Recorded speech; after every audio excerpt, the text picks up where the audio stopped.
all the places.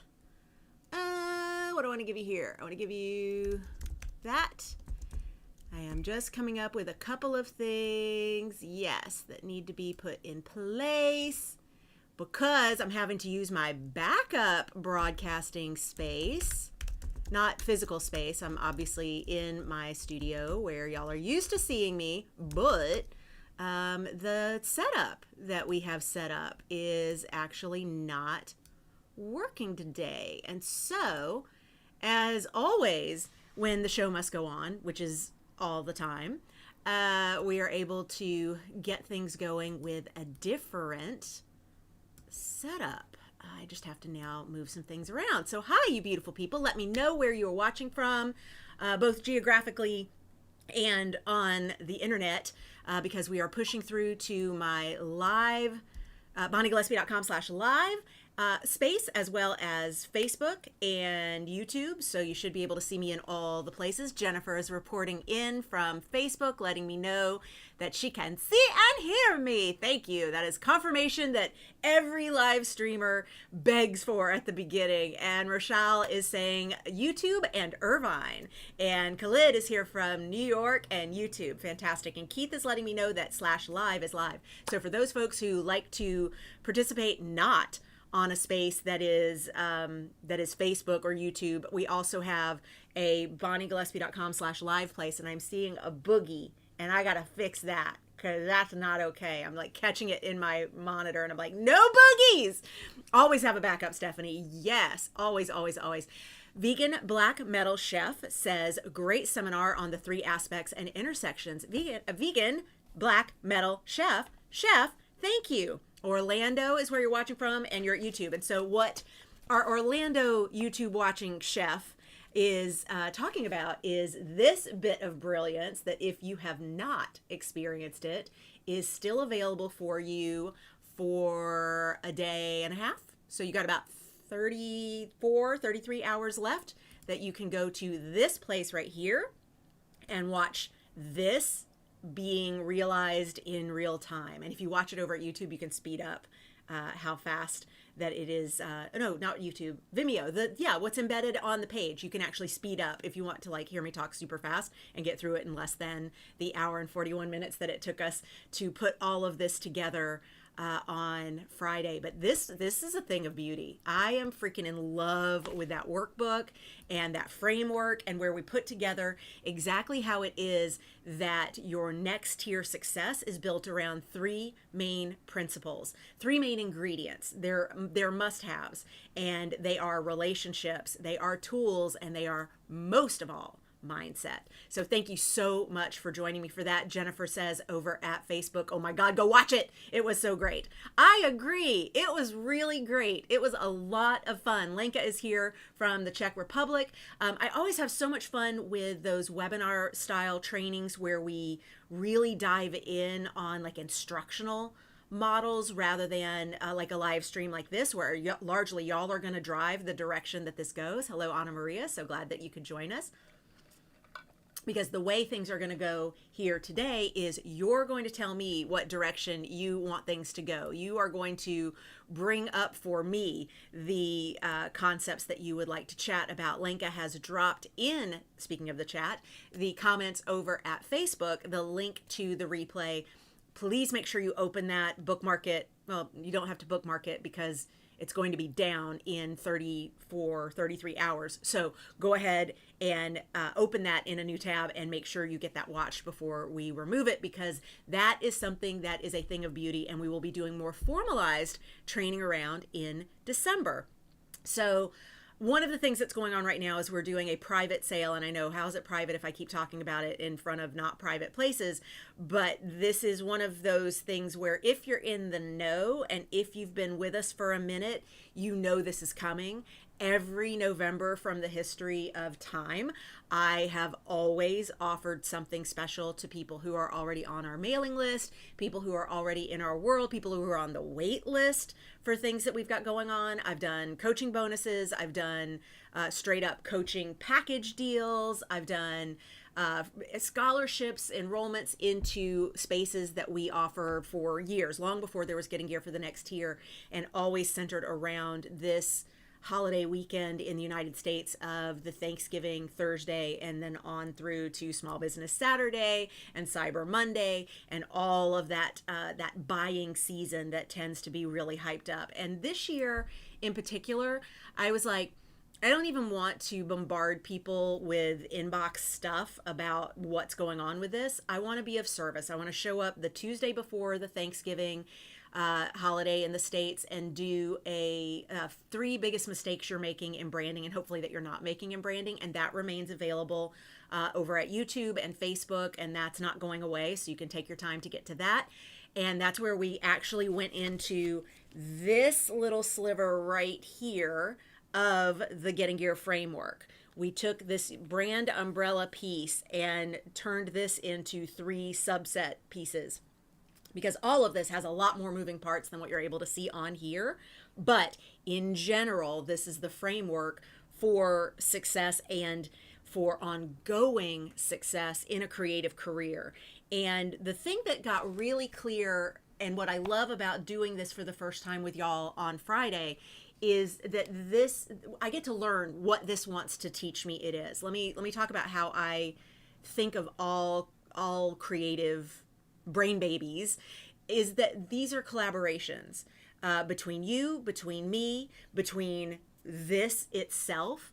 The 3 of us, the audience, the creator, and the creation, get together and determine what it wants to be, what the whole experience wants to be. I've always seen creation as something that is a very collaborative experience. I grew up in theater. I started out on stage. Every audition that I hold, even still today for on camera, I always pair people up. Obviously, not so much in a 2020 generation of casting, but I always like to start seeing that interactivity, that listening, that yes and, that magic that the collective back and forth starts to bring from the very beginning of the audition process. It's just woven into the fabric of who I am, that there is a community, a collective that is created around pretty much anything. And so what we did on Friday was not just build this out together, but then this and y'all got to teach me what this wants to be when it grows up. And so that's going to allow me in December, when we do more formalized trainings around this, to have a much more structured experience with it. And that's part of why the November version of everything is a private sale, because it's still, we're working things out. It's a brand new workbook. It's a brand new framework. It's something that I'm rolling out and trying out, and y'all are helping me determine what it's going to be. And then in December, it's going to be a little more, never formal with me, but a little more formalized, a little more officially structured. And I'm sitting on my schmata here, so I need to move it so that I'm not like completely choking myself. One of the things that got really clear on Friday with this is that this whole thing, from the talent down here to the time over here to the true north over here, this whole thing is a system. And systems need to be healthy in all the parts. And if any of the parts is deficient, the system as a whole stops working efficiently, and in some cases stops working altogether. And this is how we can create self-sabotage. This is how we can create upper limit problems. This is how we can create blocks to our success. This is how we can keep saying we want a certain thing and then not seeing it happen for ourselves, is because our system is not working as a system. It is instead lopsided. We're putting all of our attention in our relationships and not paying attention to our tools. Or we're super focused on the mindset, but we've not updated any of our tools to match the enoughness that we're fortifying. And obviously there's every possible combination of what could be left out with all of this. And so that to me was so incredibly exciting for our work together on Friday, because it really gave me some yummy aha moments for all of that. And Sean says, I was just tripping with Bonnie on the 3 branding mistakes video. Yes, that was the Tuesday kickoff to all of this. So very definitely check that out. Chef says it was really good to constantly get one's bearings at any time. Yeah, like to be able to sort of recalibrate and understand that we are always, as creatives, a work in progress. We are always actively building the creative animal. I use a living thing because I believe everything that we create is a living thing, and we present it as a gift to our buyers. We present it as an offering to our audience. And that to me is something that is so beautiful about the creative process, is that it's truly collaborative, and it always has been from the beginning of time. I'm here today to answer your questions. Obviously, we're closing registration for early registration for our live round for Getting Gear for the Next Tier, which is our 100-day flagship program. There is a coaching bonus for those who enroll with us during this very small window that we're open in November. On November 30th, that is tomorrow, Monday, at 10 p.m. Pacific, so in just 33 and a half hours from right this second, or yeah, and 3/4 hours, we are going to close the doors to registration for Getting Gear for the Next Tier, and you'll be holding until January's live round. And with the enrollment now, you get a coaching bonus one-on-one with me, which is a $500 value, and you get the coaching bonus whether you do month to month or lifer status. And if you do lifer status, you're in for the life of the program. As long as it exists, you're in, and that includes all future upgrades and tweaks and additions to tracks and live rounds you get to continue to experience. So it's a really good time to join if this is something that has been on your list, and if you have been planning to work out with us in the dojo. We're also offering the opportunity for members who have previously graduated and left to come back. And that is something that we had not previously offered, but decided 2020 has been so crazy that we would like to extend that offer for those who are like, yep, I need this gym. We just had 2 people do it in the past couple of hours. Yep, I was my best self when I was working out in the dojo regularly. I'm in. Here you go. I'm back.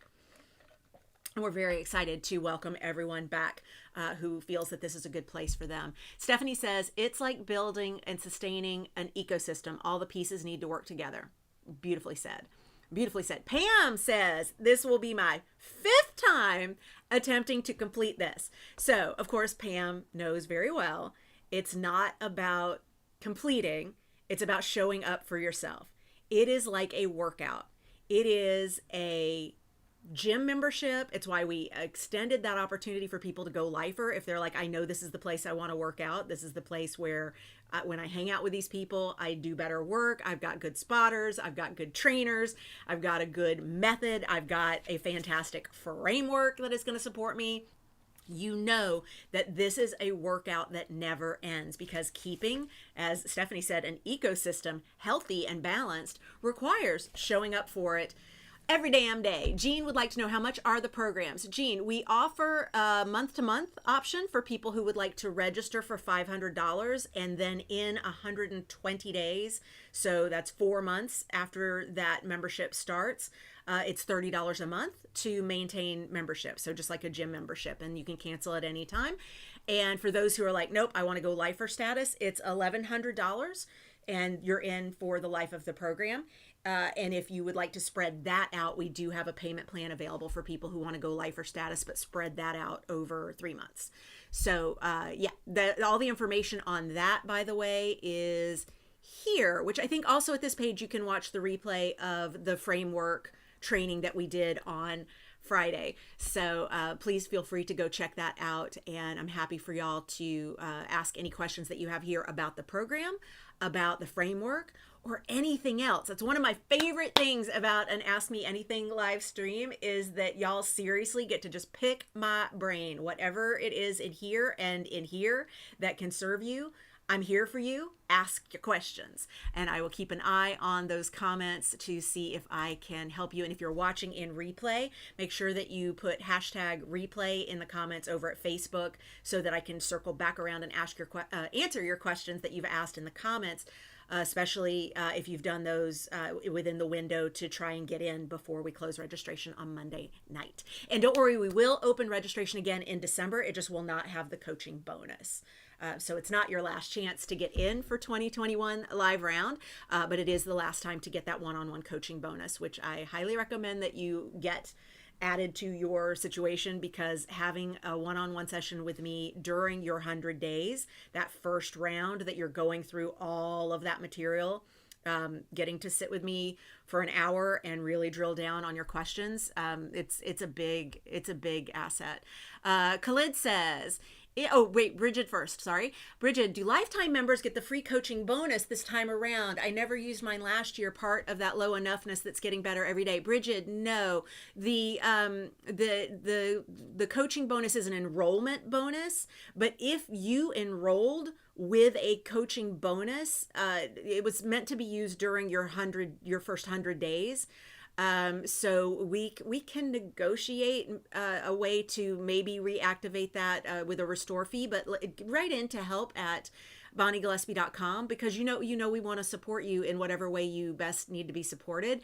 But the enrollment bonus of coaching is specifically intended for new enrollment to use during the 100 days. That is your first exposure through that. It's meant to support you during that. But obviously everybody who's a member at either lifetime or month to month receives coaching discounts with me, so we can work out a package. We can absolutely make something work with that. You're welcome, Jean. Absolutely my pleasure. Okay. Khalid, in regards to availability check. Okay, question. In regards to availability check, how long can you be in that status for an episodic before being notified or let go? It's going to vary. It's going to vary, Khalid. And that's the kind of conversation or the kind of specificity I would get nailed down at the time of the avail. Because also there are different wording combinations that people use. There's avail, there's pinned, there's penciled in, there's a very strong hold. There's all sorts of creative wording that people use when they are trying to make sure someone stays available to them without releasing them entirely from the casting process.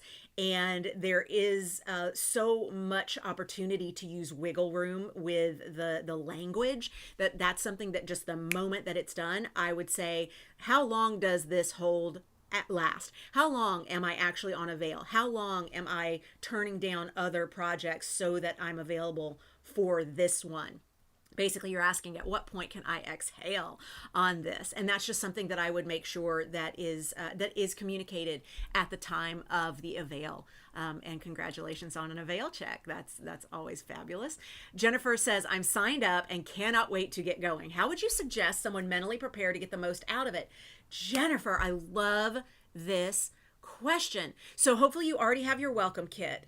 And in your welcome kit, we've got some tools that we want you to work through so that you know yourself really well, that you know from Gretchen Rubin's 4 Tendencies what sort of expectations completer or meter you are.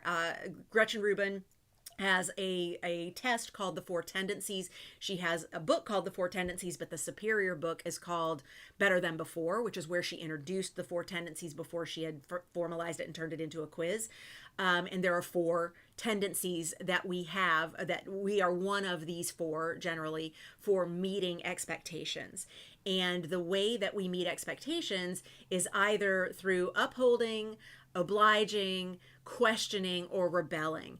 And just knowing yourself in that sense and getting really clear on how you're motivated, if you're motivated by external or internal forces, if it's because you are avoiding failure or punishment that you end up doing something, or because you are goal oriented and achievement oriented and you like succeeding, what is it that actually gets you lit up toward accomplishing a goal? What I would also do in prep for the 100 days, and this is true for people who are repeating it. So Pam, on your 5th time here, girl, this is one to maybe think of as well. Take a look at your calendar and set up days that are going to be appointments with myself to get real, because you're going to fall behind. I'll just go ahead and guarantee that right now. I will guarantee that right now. You are going to fall behind. You are absolutely going to miss a couple of days and then figure you'll Netflix binge watch. And then you're going to go, oh my God, I chose to binge watch at a time when one of the days actually needs like 2 hours. And I can't, I'm overwhelmed. It's show Bible day, et cetera, et cetera. Lenka, I'm going to ask you to space out the questions you're dropping from the group because I'm not going to be able to see them stacked on top of each other. I see you throwing those in, which I so appreciate. But if you could paste those for me, that's going to help a great deal just in terms of my comment managing. What I would love for you to do, Jennifer, in prep, is start looking at what will be the day of the week that you check in with yourself for how am I doing? How am I showing up for myself? How am I connecting with the dojo and the material? And how am I falling behind? And no judgment for the falling behind, but notice the patterns. Notice that every time it's a day where we ask you to relax, every time that it's a day where we ask you to engage in some self-care, do you say, yeah, I don't need that and charge forward? And knowing that about yourself is very indicative of what might be lopsided in your system. So I would go ahead now, actually, and take this that we did on Friday and start mapping out where you are regularly showing up for this kind of work. And I know, Jennifer, for you in particular, and your business not being an actor, not being a performer, I would start taking a look at things like your marketing assets, your online presence, your content, connecting with your buyers, having a regular blog post or newsletter that's going out. What sorts of things are you doing building up your Instagram space to let people see what it is that you have on offer, and what are you doing to build relationships with the people that you're meaning to have consistency with in this relationship? I would just start observing, tracking patterns, and getting yourself conditioned now for showing up for yourself every day. I think that's some of the best stuff that you can do to ready yourself. Also, and just in terms of the Virgo of it all, get yourself a notebook, get yourself a Trapper Keeper, get yourself some highlighters and colored pens and note cards and all your favorite note-taking supplies so that you can have a lot of fun when it comes to diving into the content when it opens for the live round on January 1st. Awesome question, Jennifer. Thank you so much. All right, totally unrelated question. Tell me about the shawl you're wearing, Jennifer. I pulled this out at the last minute because what I'm wearing under this is a totally different pattern. It is a yummy, feels so good, but is really lightweight tie-dye thing. And because it's so lightweight, I was cold. So I pulled this out and look at it. It's reversible. So you can wear it on the white side or on the navy side. And I bought it online in, I want to say, early 2017, and I have no idea who made it because the first thing I do when I get anything is cut the tags out. Also, because it's reversible, the tag was just one tiny little inobtrusive thing here, and I cut the tags out because I'm very sensitive to the scratchiness of the tags. So I have actually looked for it again and tried to go through my buying history to find, like, where did I get this and can I get it again and can I get it in different colors, because it is so versatile and so yummy for just feeling like wrapped up and held and cared for, and I have absolutely no idea how to get it again. So now I'm like, don't pick it, be careful with the rings. Like I treat it like a little baby. But yeah, I know, because when I find something I'm crazy about, I buy like 10 of it.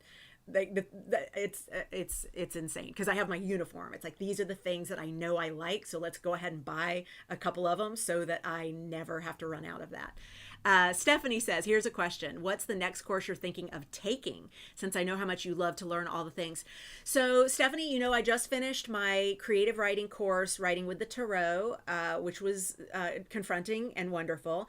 I have 2 mind-body CBT based courses that I'm already enrolled to take in the new year, that are day-long continuing ed courses, which I'm not getting continuing ed credit for any of them. I don't feel the need to collect all that stuff, but I am enrolled in those already. So I'm trying not to enroll in anything else brand new to not disrupt that. I'm also currently in an astrological perfections class that is intense and requiring an awful lot of my focus. And so that will continue on through the end of the year. So a little bit of astrology, a little bit of flow theory, a little bit of writing. Yeah, all the things, I'm just like, there's that Sagittarius part of my brain and of my chart is just like, yes, collect all the things, collect them all, learn all the things. Vivian is asking at YouTube, Bonnie, loving your top, missed yesterday's training, but I'll catch up today. Question: I'm in the middle of my first round, how can I participate in the live round? Vivian, you should, I think, probably at this point reach out to help@bonniegillespie.com and let the team know that you would like to do the live round, and let them know what track you would like to do. We're actually just dialing in right now exactly the best way to have current members let us know that you'd like to do the live round, and continue, like, restart those daily emails and join us for those live Zooms every 10 days and be a part of that ongoing group accountability that happens only as we do those live rounds. There's something magical about hundreds of people going through the curriculum almost daily together. Like I said, there are people who will start to fall behind. There are people who will stay right on top, not a lot. The majority of folks will, around day 5, 6, start falling just a little bit behind. And so it's still, though, bumping into one another in the comments in a way that feels really good. And then, of course, gathering every 10 days for the live Zooms. If you just reach out to help@bonniegillespie.com and ask what the process is, my team is actually right now dialing in what that needs to be. And we will have some decisions made about, is it a page that we send you to and you hit a thing, or is it just you tell us and we keep up with that and then start everybody on the 1st at midnight Pacific.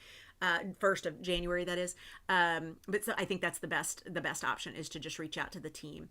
Chef says, should one attempt a more normal commercial look if one does not have a normal commercial look, or go for a niche commercial look when going out for commercials/commercial agents? Chef, here's what I will ask you. When you watch commercials, do you see yourself anywhere? And I mean anywhere. So don't just watch the commercials that happen on the channels that you're used to, but also all the channels that are out there in the world, all the places where things are advertised, all the print ads. Like, do you see yourself anywhere? And if the answer is yes, there is a place where my type, my brand, my vibe, far more important, my vibe, actually shows up in the world, your work is to do a deep dive of data, deep dive of data, yes, on that person, those people who are booking those spots, who reps them, also who cast that ad, who cast those ads, what is the ad agency, what's the creative team behind it, what's the production company. Like, really pay attention to all the elements that go into commercial casting to determine who those people are repped by, connected with, who directs them, who are the cinematographers. This is all stuff that we can find out using the Self-Management for Actors targeting methods. Dun da da.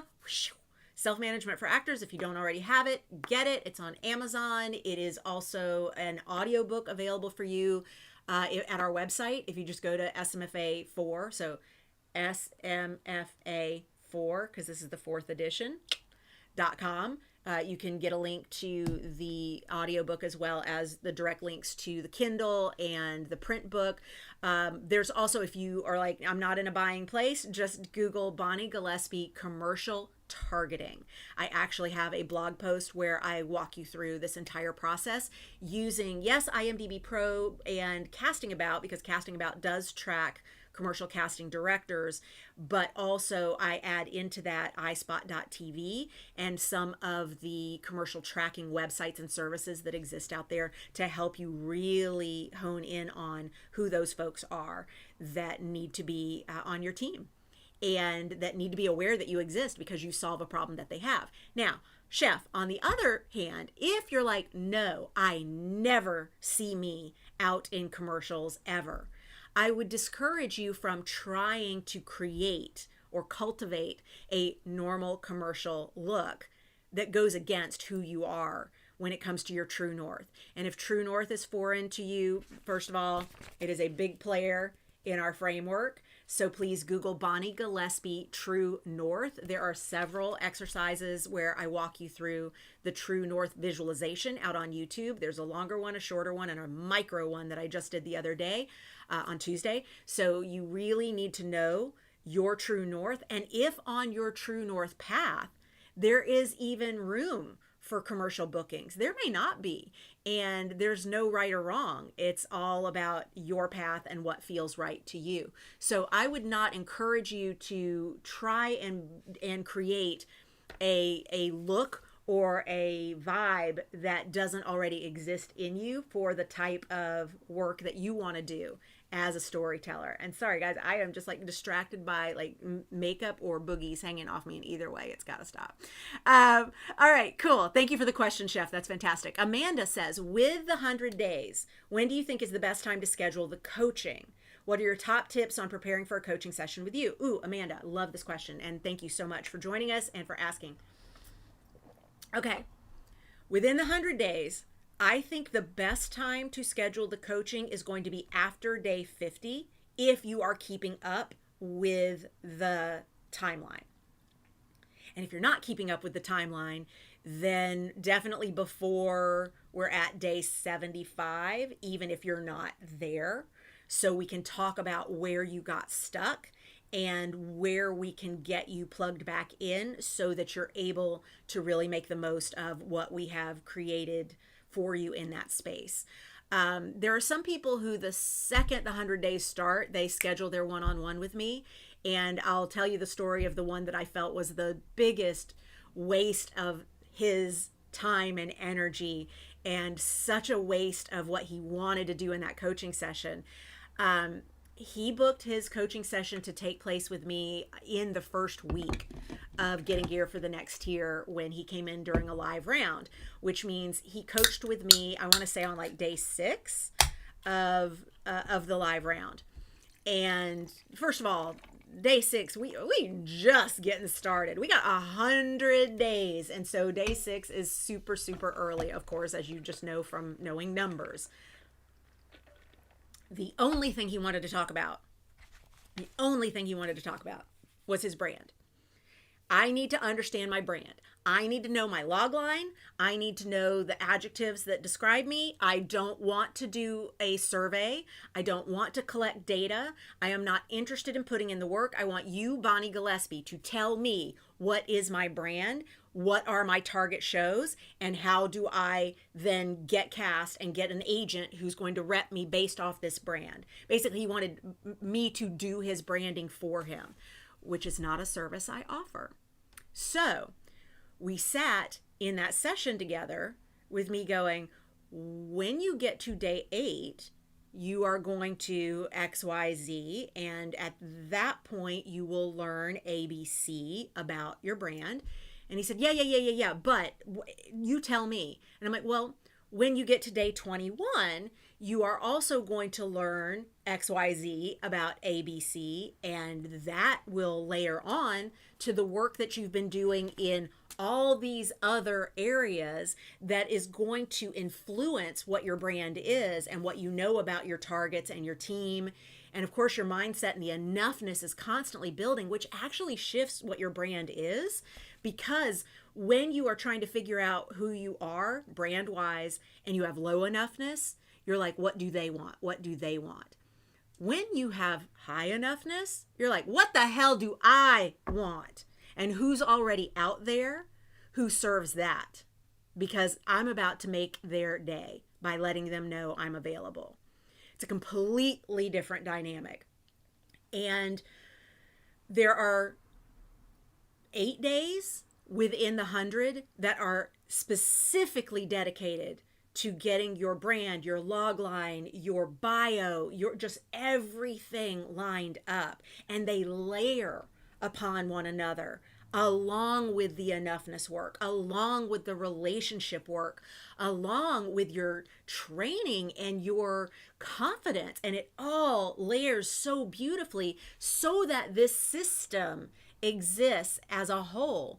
And if I were to shortcut that for him and go, here's the brand that I believe you are, he's on day 6 going to go, I don't believe you. This isn't me. And I'm like, I know. It's you in 100 days. You aren't there yet. You right now are in a place of lack. You right there are in a place of someone else define me. And in 100 days, you're not going to give a fuck what anybody says about you, because your enoughness is going to be so fortified that you lead with, let me tell you about who I am. And then from that space, you can observe who in the world benefits from knowing that. So that to me was a $500 hour really wasted. So that is what I would say. Amanda, how best to prep for your time with me would be go through the days that we've already hit. So let's say you're going to book with me around day 52, day 53. Let's say you're on schedule with the live round. You're showing up for each of the live Zooms. So by the time we're at 50, you've already had 5 live Zooms. You've already had 50 days of the curriculum. You show up with me sometime in the 50s for that one-on-one. Have for me what it is you want me to take a look at. Like, Bonnie, based on day this, I've tweaked this. Based on day that, I've tweaked that. I would love your eyes on my this, tool. This is my target list. I would love for you to take a look at it and tell me if there's an agent that I'm missing that needs to be on this list. I would love it if you would take a look at my marketing emails and tell me if there's something I'm missing in the language that doesn't feel like brand me, and have that ready for me when you schedule, because in the scheduler, you put in homework for me, stuff that you want me to have looked at before we meet. And if you're someone who's like, I don't know, I just want to wing it, I want to soak up whatever it is that you've got to share with me, show up ready to wing it and soak it all in, because that's what we're going to do. So it's really going to depend on what it is that you're looking to achieve in that experience. All right, cool. Yeah, you're absolutely welcome, Khalid. Yep, I agree, Stephanie, totally. Okay, Lenka, question from the group. Becky Hayes says, are we thinking it's going to be pretty dead until 2021? No, commercials are actively shooting right now for the busy season of commercials, which is, Super Bowl, obviously, things that are still happening, even though they're happening differently. There is a lot of media buying going on for things like around the inauguration and all sorts of early and mid-January lead up to all of that. There are still a lot of things that are in production right now that normally would have shut down. Like, usually right now is the dead season theatrically. But right now there are still things up and shooting because of how much longer the production process is taking due to all the COVID protocols. So no, I don't think that it's going to be pretty dead until 2021.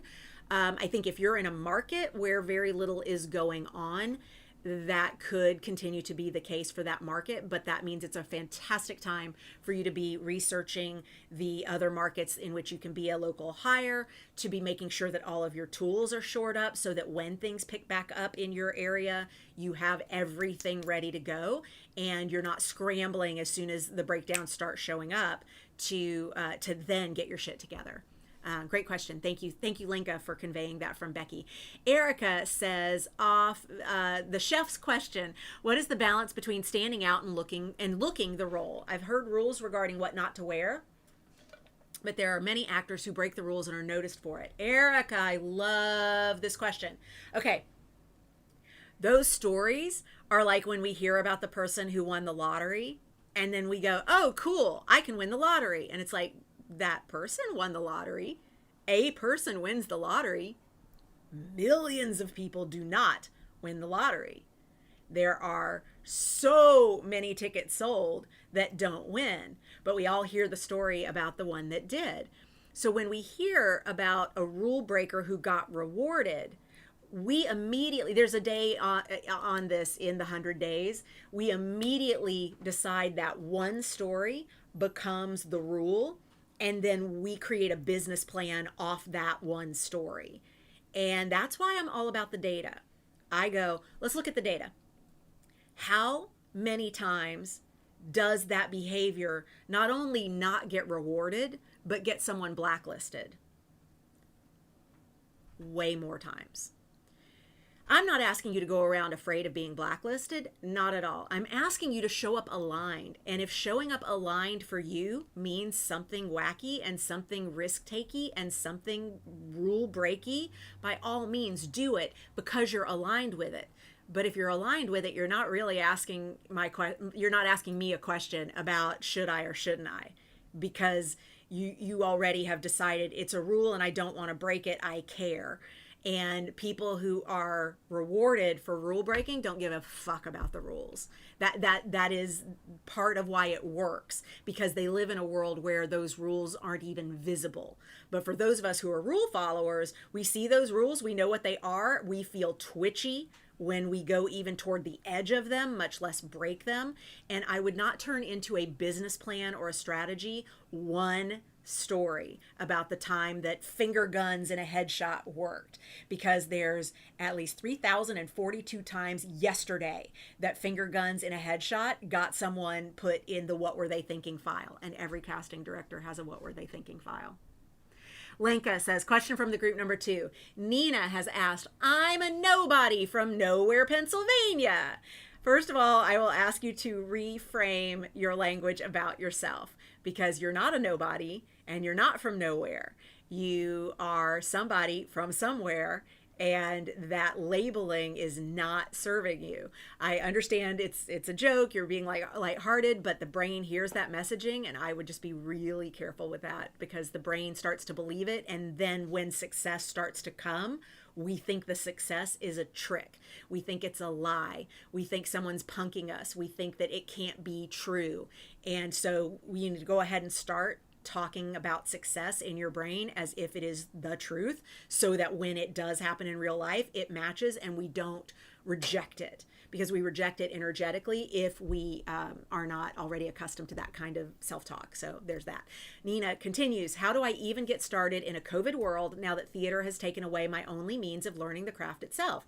Nina, COVID has not taken away your only means of learning the craft.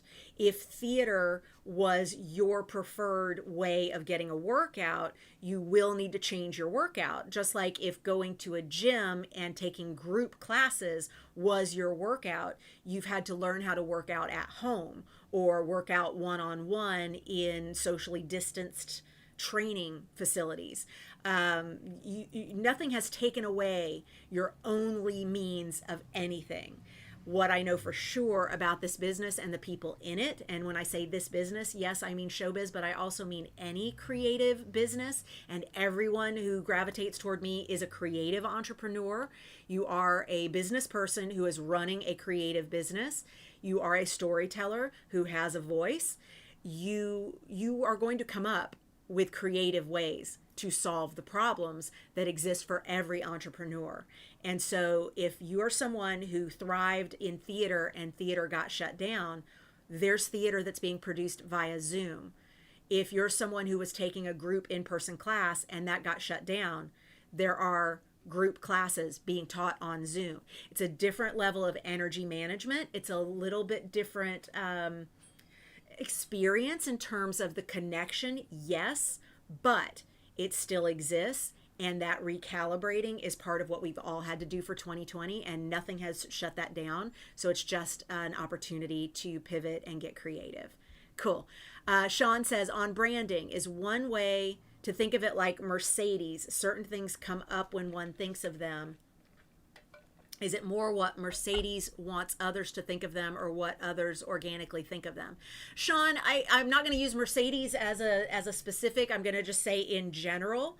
The way branding works is it's the things that people say about us when they are describing us to anybody else, or when they're thinking of us in their brain.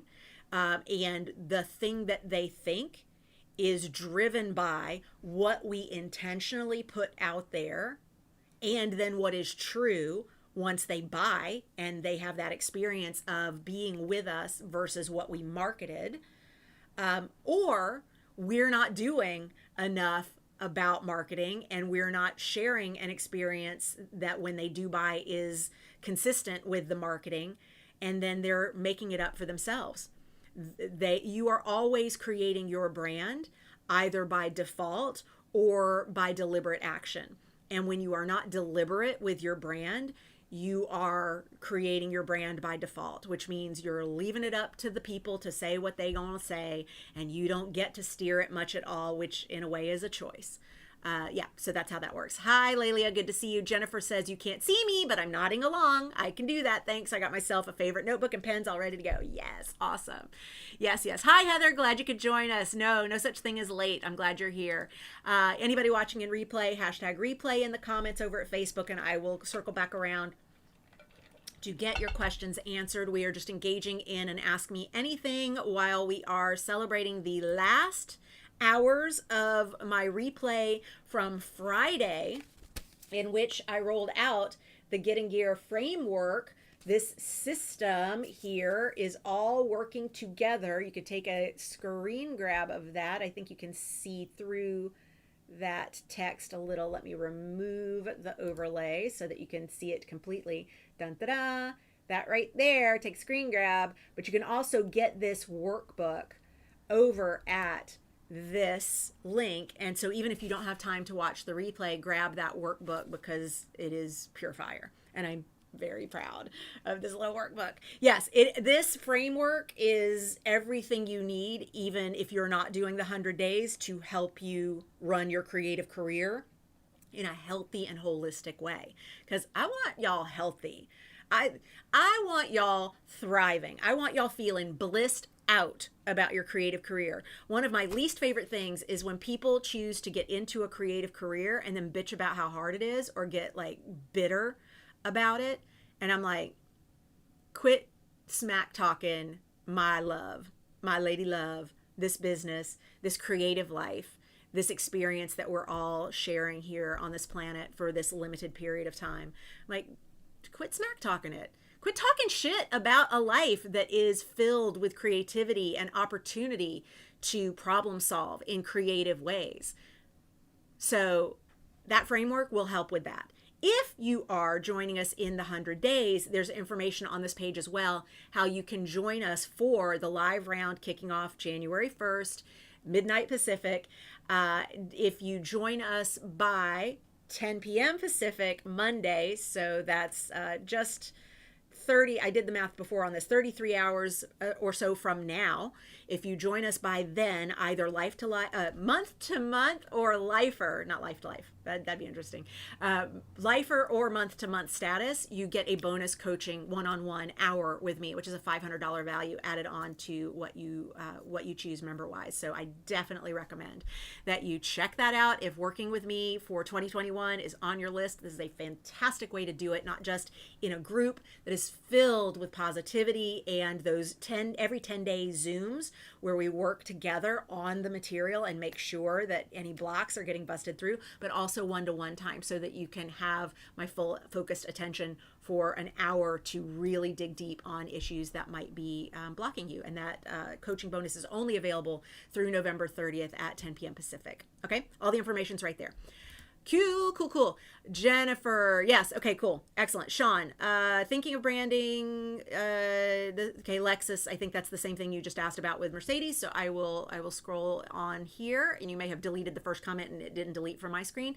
Stephanie, don't I know it about the collecting? Yes, for sure. How can I build? Anna Maria, I hope you're going to join us, sweetheart. I just so love connecting with you always. It would be amazing to have you in the dojo. How can I build connections in LA if I'm currently in Europe? Good news. There is a phenomenal subgroup of self-management for actors that's called the Euro Ninjas. And I would recommend, if you're not already plugged in with them, that you do plug in with them. Our community manager, Lenka, here actually runs that sub-community of self-management for actors. She's our community manager at the Self-Management for Actors Facebook group, which I definitely recommend that you're a part of if you're not already. Please make sure you join us there. Just look up Self-Management for Actors in Facebook, and it should be the top thing that comes is the group. Even if you're not an actor, please come join us because it's a lot of creative problem solving and enoughness and this kind of work. But Anna Maria, one of the things that I recommend with that community in particular is there are so many members of that community who have good, solid working relationships with LA based professionals in the entertainment industry, and talking with them about what has worked the best for them is going to give you data and information that will help you in your endeavors to do the same. Also, the great news about the internet is that you can do relationship building with anyone, anywhere, anytime, and the authenticity of it is very real. Especially now that even the dinosaurs who were anti-internet have found a way to come onto it because they had to this year. So it's been a really exciting time to see people getting very open to building some relationships through and building communities throughout the internet on with that are outside of their local physical space, for sure. Great. Okay, thank you, Chef. I'm so glad. Okay, Sarah says this is great advice. Thank you for always hosting these. As a represented, trained actress in LA, when do you think is the best time to get a manager? So Sarah, it's interesting. I was having a conversation with a member of my team earlier this week or last week about the timeline of the industry, because usually we have a very real pilot season and mid-season and drop season and meeting season and showcase season and IRTA season, and like none of that is real anymore. Upfronts are still happening virtually, but upfronts drives pilot season timing, and kind of now it's like, what is time, right? So because this year has really reset our relationship with time, and I love this as we're headed into the age of Aquarius and having a completely different relationship and more innovative experience with everything that we do. I'm so excited for the woo of it. Oh my God. It's fascinating to try to apply old ways of doing things to where we're headed. And so here's what I'm going to say. Typically, you would not try to add a manager to your team during pilot season because it's a busy, busy, busy time. And I want you to think about this logistically. Anyone who has free time to meet with you during the busiest time of the year for their existing clients is not serving their existing clients well enough for you to want to be with them. Think about that.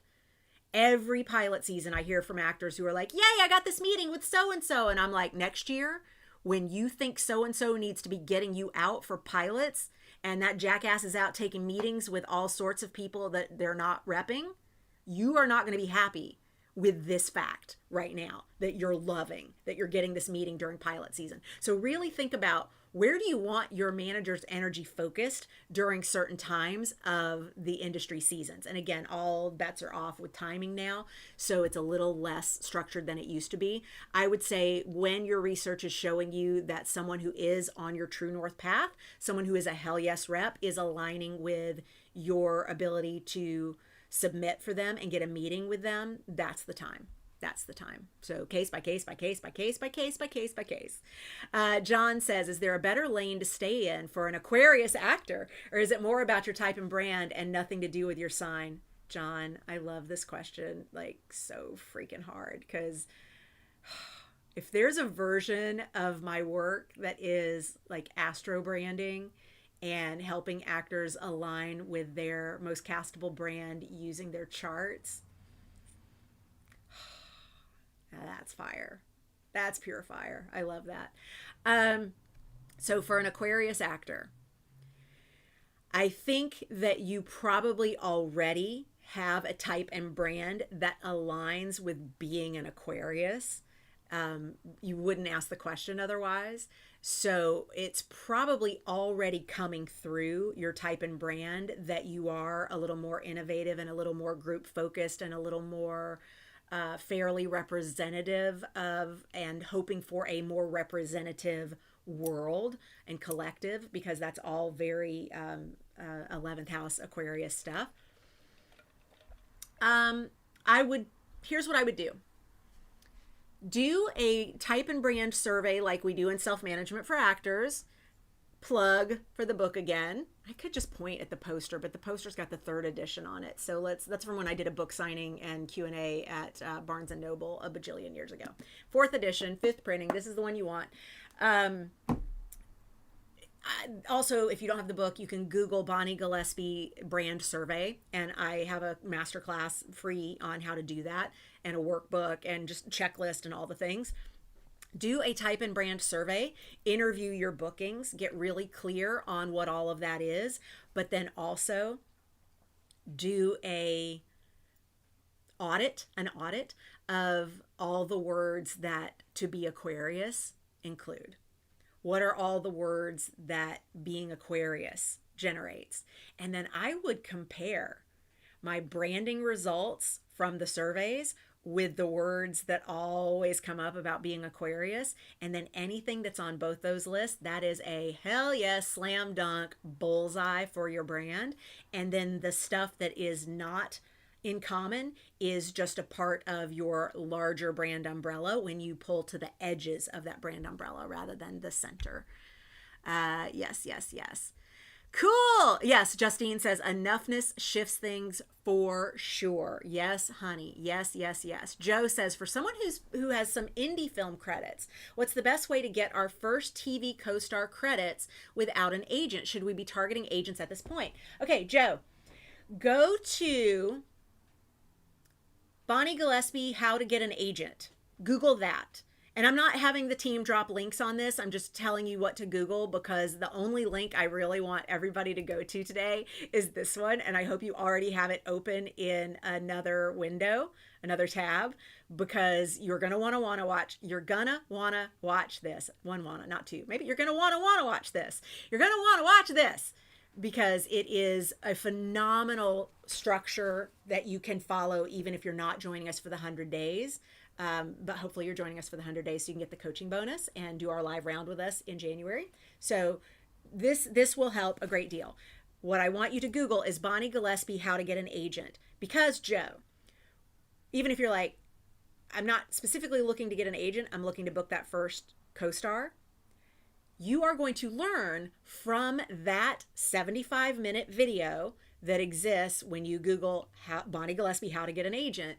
That video walks you through the agent targeting method, and in it, I include what to do when the data you get shows unrepped actors booking co-stars on a target show, and what that means and what your next move is so that you can take advantage of that data showing you which casting directors out there cast actors who are unrepped for those first co-stars, because they do exist. They absolutely do exist. And I've already walked you through that in a training I shot a few years back. Yes, excellent.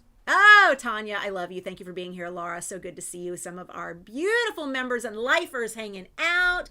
And Sean has posted the Mercedes question again. Okay, cool. Carla, my question that I've been trying to navigate is whether I should audition for the roles that my agent sends me that might not be my brand, but for someone who doesn't have credits yet, me, should I put my name out there as much as possible, or do I have the agency to be picky? Carla, I love this, and I love the language that you've used in calling it agency, because this is from a much higher place of enoughness than I'm nobody from nowhere.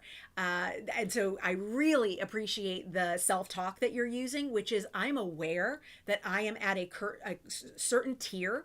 I am at a current position in my relationship with my rep where I don't know if it is within my control to do things like say, I'm saying no to this audition because it's not on brand, or right now, is it all about get in the fucking room and build those relationships? I'm so with you on this. So Carla, here's what I would do. I would Google Bonnie Gillespie passport credits, first of all. So Google Bonnie Gillespie passport credits. Go read what I have out there about a passport credit. Because what you are looking for first is that first stamp on the passport that says you're allowed to come into the co-star realm. You're welcome to come into this casting office. You are now in the room. You've been stamped. You have a visa. You can come back. You need that. Do you need that so much that you go in on something that is so far off brand that we cannot even see your true north? Be careful with that. So if your true north is something that you can show up for a not on brand audition with someone who is on your true north path, but the role is not on your true north path. Follow me? You show up and you do you. Don't try to contort into that role. Just show us who you are. And by showing us who you are, what you do is get this is a talented actor who's repped by somebody that I trust, and she can do this job. But she's not a hell yes for it. She's not a slam dunk for it. This actually isn't aligned for her. But now I get her. And now I know how to call her in next time. Passport. Also, Passport is, she's so good, even though this isn't her type or brand, let's go ahead and cast her because we just want her in our world. And you're going to find different buyers go different ways. And then there are, of course, still going to be buyers that you get in front of who go, you are so not a fit for this. And you're going to go, I got the audition. I wanted to meet you. I hope that there are other things that you're casting someday that I might line up for. And I would love to show you what I've got with this. So there are a few different ways that you can approach that. And I think over time, you're going to get clear on what feels like so far off your true north that it's actually taking you in the wrong direction, and it won't even help you. Like, it's a buyer who's not even on your path. It's someone that doesn't even need to know you exist. Good side there is if you get booked a co-star here and now you're at that tier, you can check that off and it didn't affect that they saw you doing something off brand, because you're not going to continue chasing that kind of work. So it's a pretty complex answer, and we can drill down more on that in the dojo if you're joining us in the 100 days and beyond. But I love the complexity of this question, and I love that you're asking it. It is a very next tier question that you're asking, and that bodes well for where your head's at with your own enoughness. Rochelle says, I have watched so many Zoom theater shows since in quarantine, and of course kept up with classes via Zoom. Good girl. That's amazing. That's amazing. Blissed-Out is one of my favorite states. Anna Maria, mine too. Mine too. Let's see. So many new gurus, Becky says, teaching what is essentially Bonnie's enoughness. I didn't create the word enoughness, Becky. And I am very used to people parroting the kind of work that I do in the world. It's why I am always shifting and changing the kinds of things that I focus on, because I enjoy growth. And also, if someone else gets really good at teaching a knockoff of what I do, God bless them. Let them. They can help people get started and maybe not cause trouble. The problem is I have a lot of clients who come back around to me after having worked with somebody who's doing a knockoff version of my training, and they get into a neighborhood that person can't get them out of. And it's because I created it. So I can get you out of any neighborhood that you get into that you don't understand or that is unique to you, because I built the system. So when someone else tries to knock off my system and do what they think it is and what they can see from the outside, or what they've even paid to take the course and steal, yes, it's happened. It's okay. We have a very phenomenal attorney. When that stuff has happened, I am always sad that the person the person who comes back to work with me has had to spend money to be taken into a bad neighborhood that nobody knows how to get them out of. And then they come back to me and we start rebuilding and trying to get them into a better place. That's a lot of unnecessary detouring that does not have to happen. Well, hence the word unnecessary. KD got distracted, almost missed this. Oh, KD, you could catch the replay. Glad you joined us. And of course, I'm excited to jam with you in the dojo. Brandon over at YouTube says, just revisited your videos on talking about your network home or homes as an actor, one of my revelations is that I love playing multiple and ensemble roles. Brandon, that's amazing. That is such a great aha. And Brandon's also saying, I don't aspire to be the lead so much. So like Gillian Anderson on American Gods. Yeah, the not aspiring to be the lead so much is such a gift of data, of awareness, of enoughness, because when you are in a place that you're able to go, I don't actually have the kinds of goals that I thought I had, so I don't need to get into the hustle culture. I don't need to get caught up into that, you got to have a bajillion followers, and you got to, you got to be the lead, and you've got to be moving up through the tiers.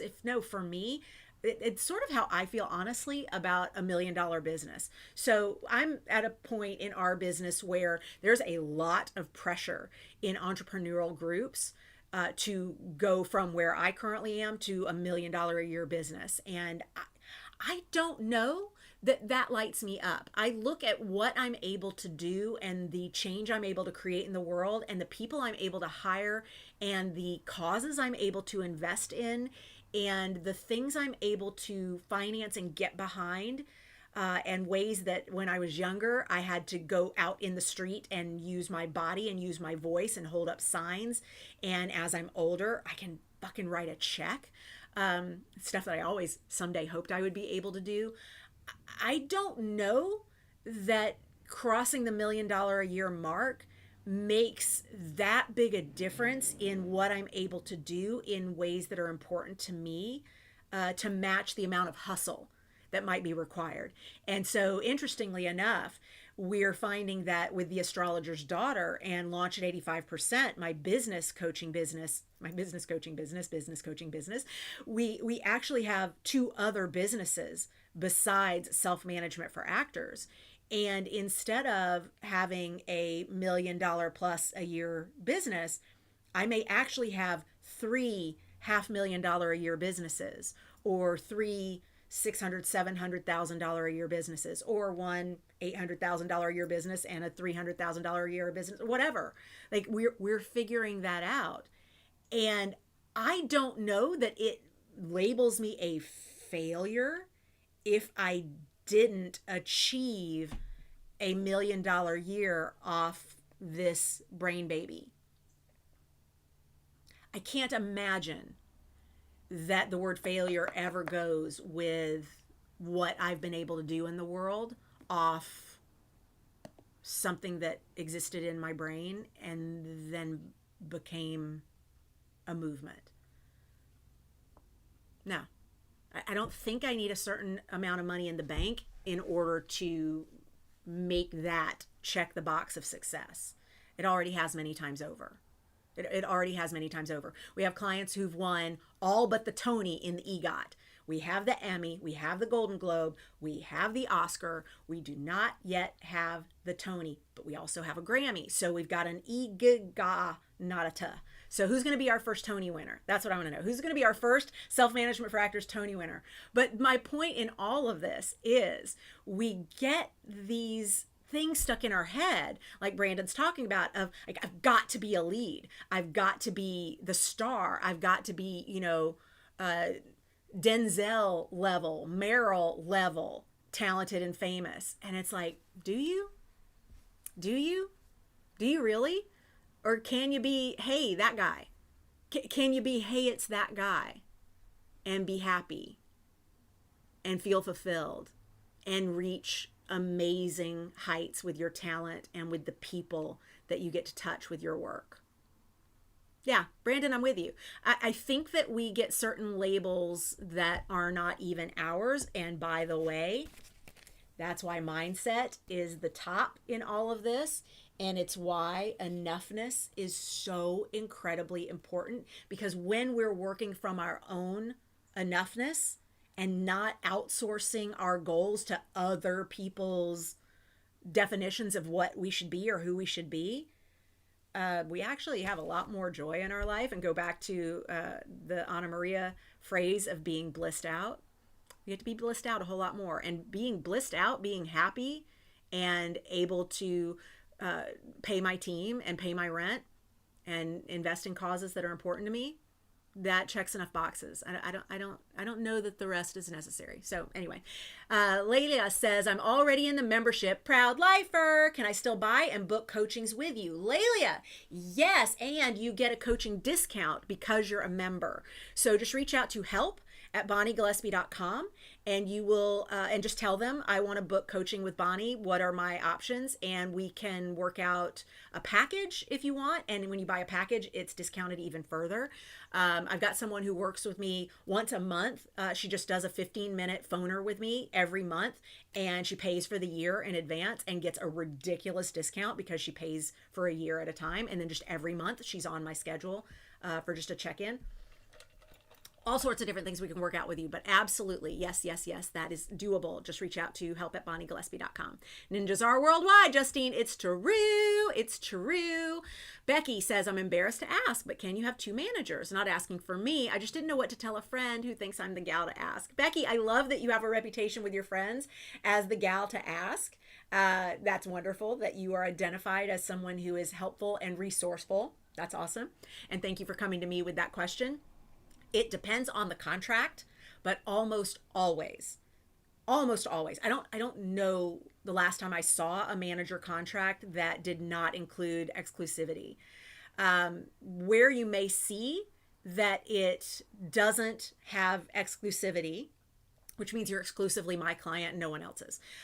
Where you may see that it doesn't have exclusivity is in terms of geographical or niche representation, meaning you may have one manager that represents you on camera and another that represents you on stage or personal appearances or brand ambassadorship. You may have one manager that represents you in Los Angeles and a different one that represents you in New York. Check the contract, but almost always contracts are with managers. You are mine everywhere, because right now, virtual world, managers can rep you and they're not legally allowed to broker deals for you, but they can go through your contracts with your agent and with your attorney, who are legally allowed to broker the contracts and make sure that you are being guided in the right direction. So that's in general where I would go with that. Yes. Sarah, absolutely my pleasure. Oh my gosh, you guys are so beautiful. All right, Carla, yes, love that so much. To clarify, the roles I'm auditioning for are recurring guest star roles, which ups the stakes a little. Carla, yes ma'am, it does. Yeah, but regardless of the role, this is a very insightful answer. Thank you so much, Carla. Here's what I'm going to say with that new piece of information. If you're at the recurring guest star tier, you are now defining your brand by what you say no to more than what you say yes to. So here's why. So thank you for that extra information. We're now going to clarify.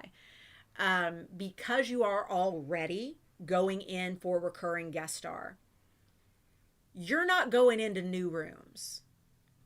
You're not rooms, Zoom now. You're not going into new rooms. Everyone who's bringing you in now has either already brought you in before or they already know your work.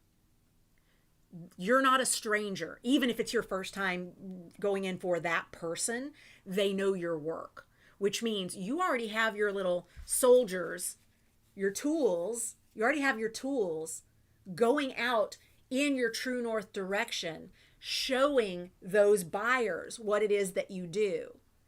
And so when you agree to do something that is off brand, so not here, you're actually upsetting the ecosystem at that tier. So only if it is a direct request from a buyer who knows you and who's like, no, I've cast her before. I know exactly what she can do. Or we had a pin in her before and I know she can do this. I know it's not her wheelhouse, but I know she can do this. Only if it's like they really see something and you trust them, should you do it. But now to go back to the do I have agency question, girl, you're going out for recurring guest stars. You got fucking agency. Come on. Erica says, what would you say to those who don't participate as much in social media, considering how important social media is now in this industry? Is that a problem as far as branding? Erica, I just a month ago posted something that is perfect for you. It is at YouTube and it is at Instagram. So pick your choice. At YouTube, if you just go look at my recent uploads, It's about a 10-minute long video that the image, the thumbnail is of Instagram, because I was on Instagram when I did this. And if you prefer Instagram, it's on my Instagram IGTV. And you do not have to be on social media. So I want you to just watch that, because that answers your question. And if you have follow-ups, you can post in the comments either at the IGTV post, or come into our Facebook group, Self-Management for Actors, because the YouTube version has comments closed, but you can still reach me at Instagram or Facebook there. Anna Maria, thank you. I believe you are right about the legacy. Pam says, Pam, current member, I always seem to get stuck around day 14, 15.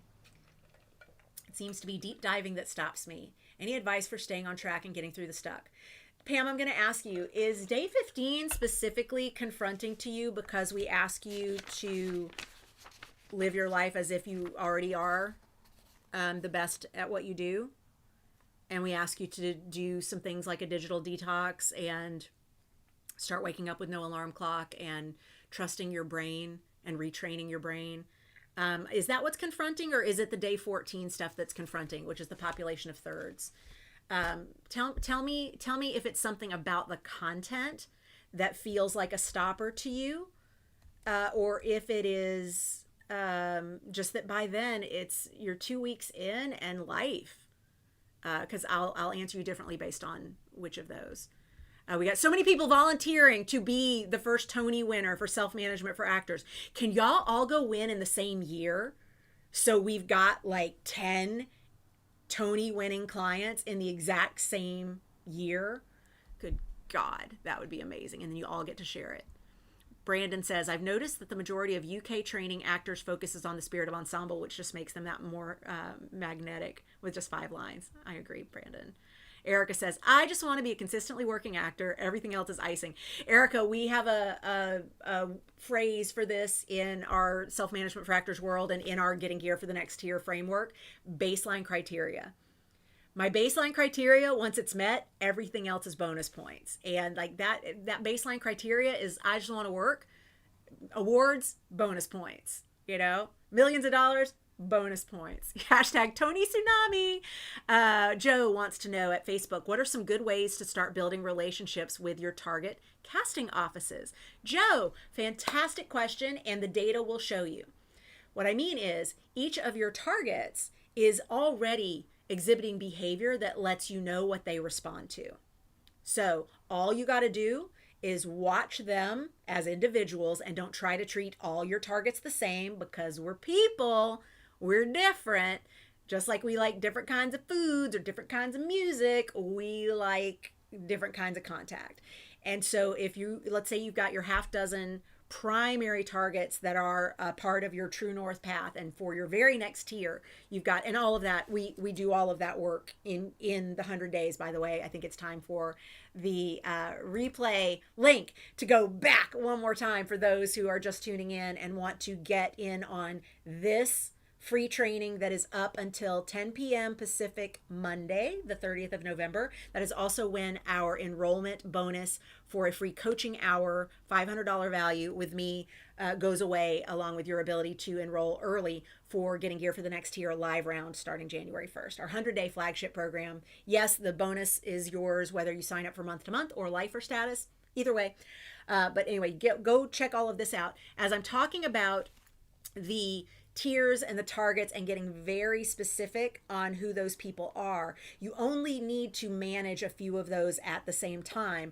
And then there are other targets that are farther out along the True North path at another tier, and you keep an eye on them, but you keep an eye on them like, I'm only coming to see you, so I want to be aware of what you're into, and I want to be starting to land on your radar, but I don't need to actively be pursuing you. And we've got the active pursuit people, and then we've got the long-term folks that we're like simmering with. Okay. So your active pursuit people are already showing you what they prefer. They're already connecting with people out on social media in ways that show you what they like.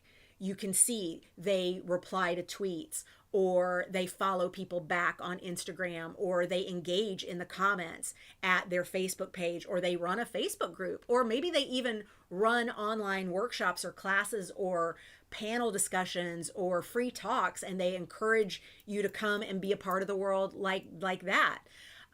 They are already showing you that they're not at all on social media, and the only way to get in front of them is to connect with them at a talk that the SAG-AFTRA Foundation is putting on, or that the Writers Guild Foundation is putting on, or that the Television Academy is putting on. And some of those are free to attend. Some of those are pay $10 if you're not a member.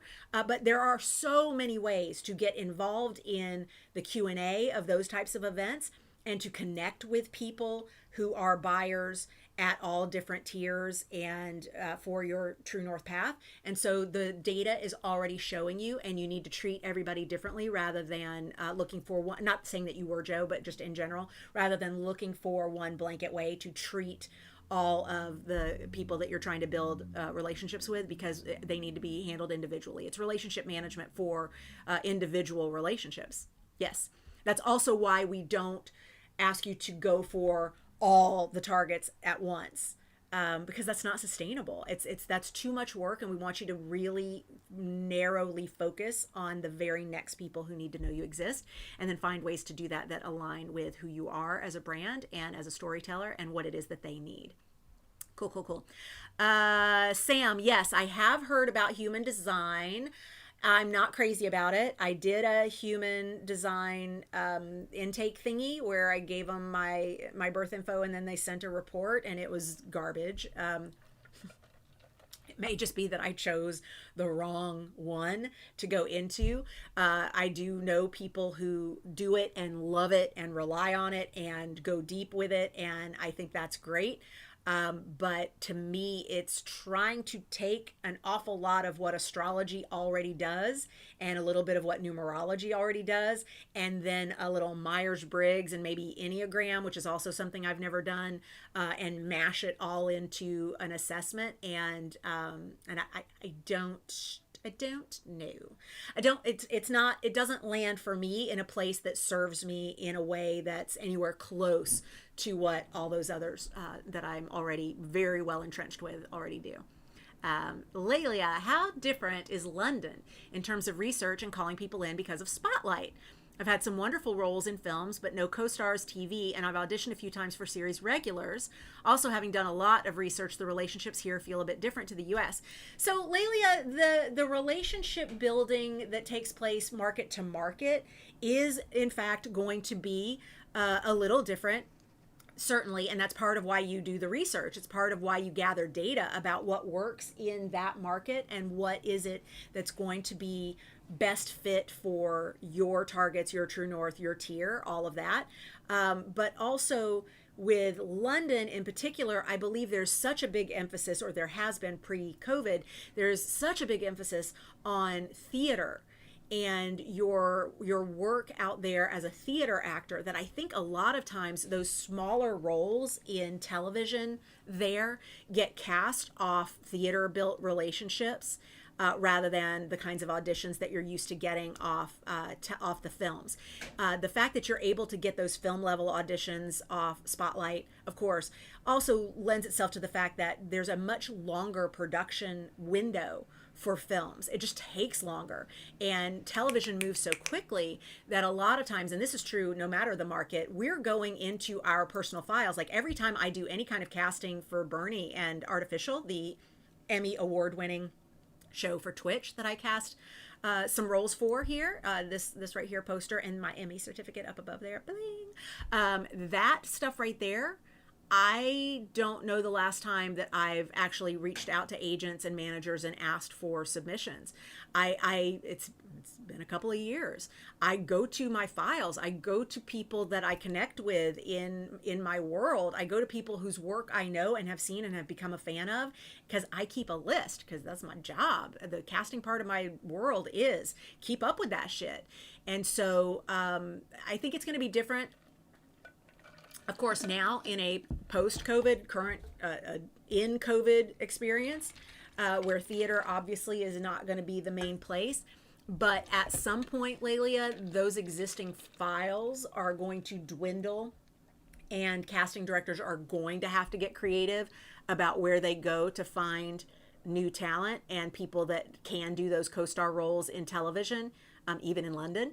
And so since theater is not working exactly the same anymore, obviously there's some that they can do through watching, Zoom theater productions, and there's a certain amount of work that can come onto their radar that way. But I'm willing to bet that you're going to start to see a shift of more opportunities at the television co-star level. Maybe not, maybe guest star first, but then maybe a season later, the co-star level, even there through Spotlight. But obviously I would also check in with your agent and manager and find out what kind of things they're seeing opportunities for and what they're submitting you on. Find out, like, get their submission report, not to micromanage them, but just to be in conversation with them as your team.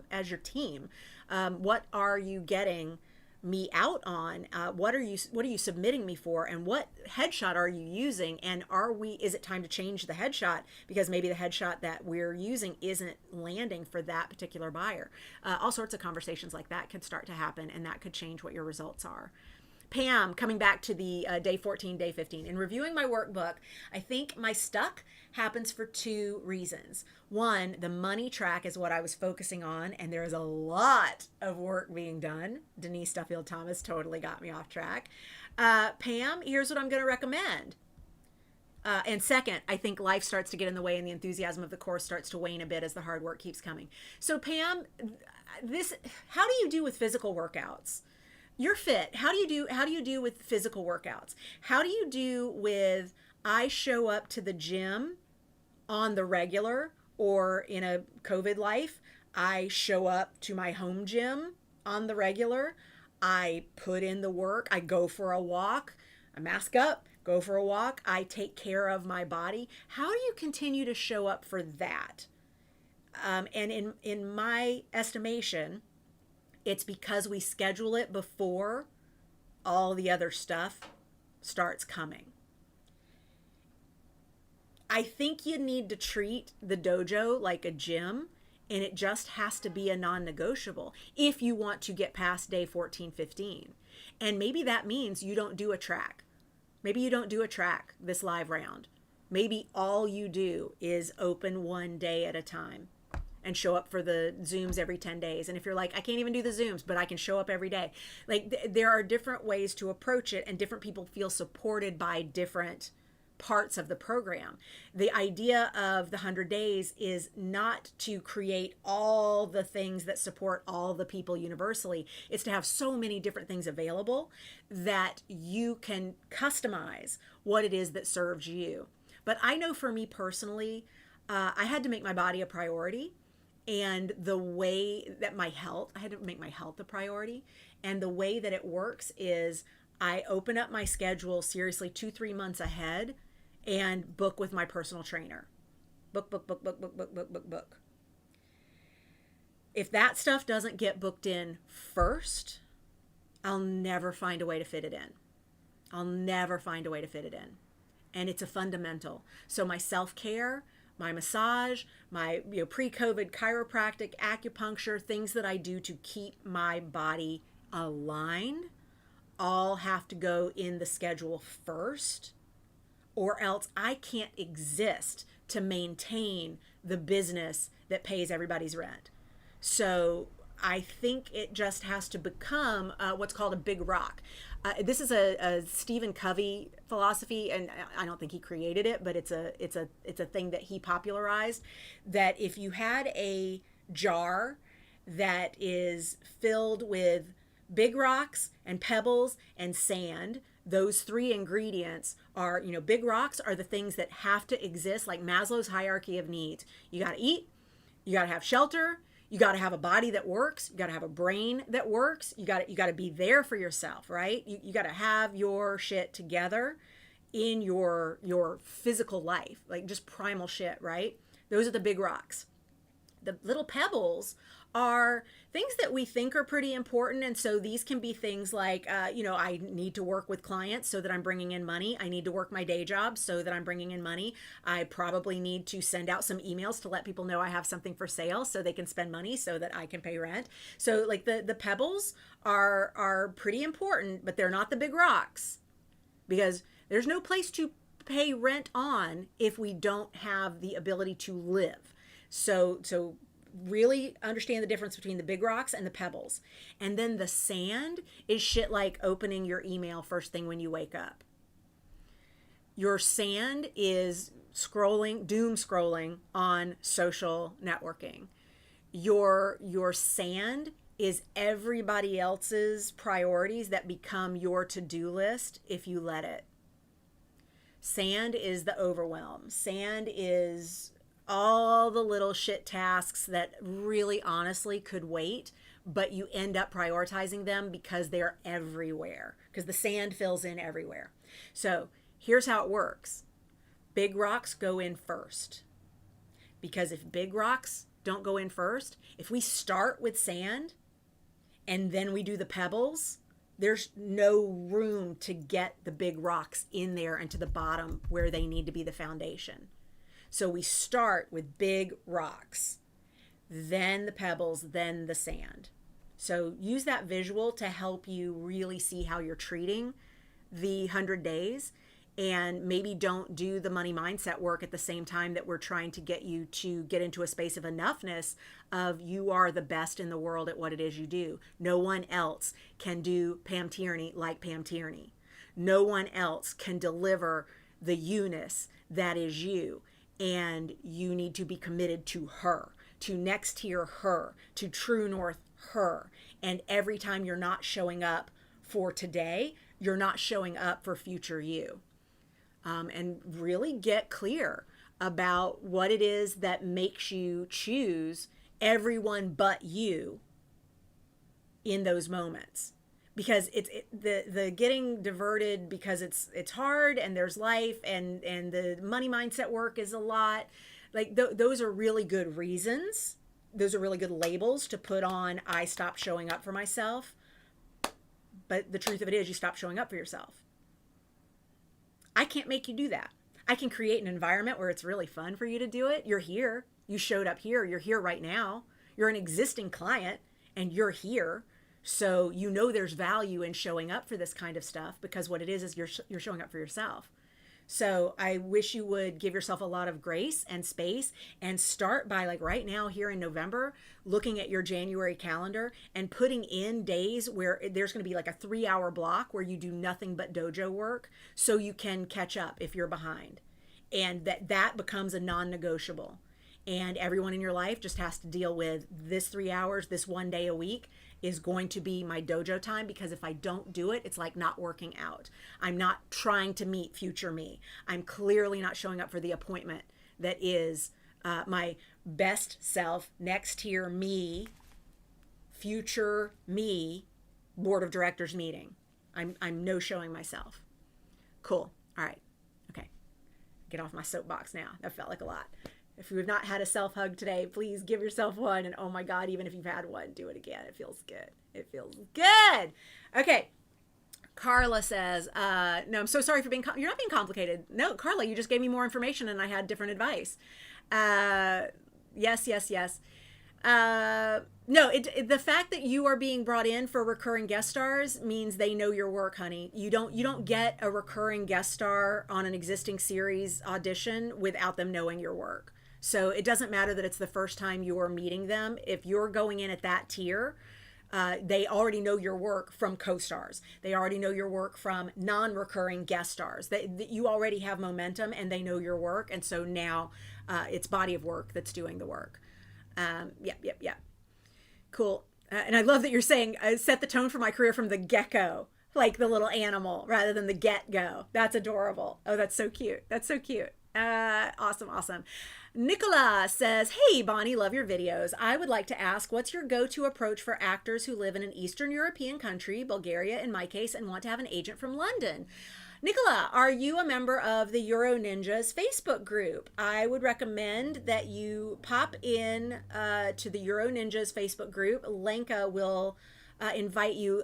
Lenka, Nicola's over at the YouTube comments, so if you could jump over there and reply, that would be great. But if you can't, Nicola, if you go to Facebook and Google SMFA Euro Ninjas, you will find it. But I would love it if you would join the Self-Management for Actors Facebook group. And then one of the things that happens when you come in is we encourage you to introduce yourself. And when you do, Lenka will then give you a direct link to the Euro Ninjas Facebook group.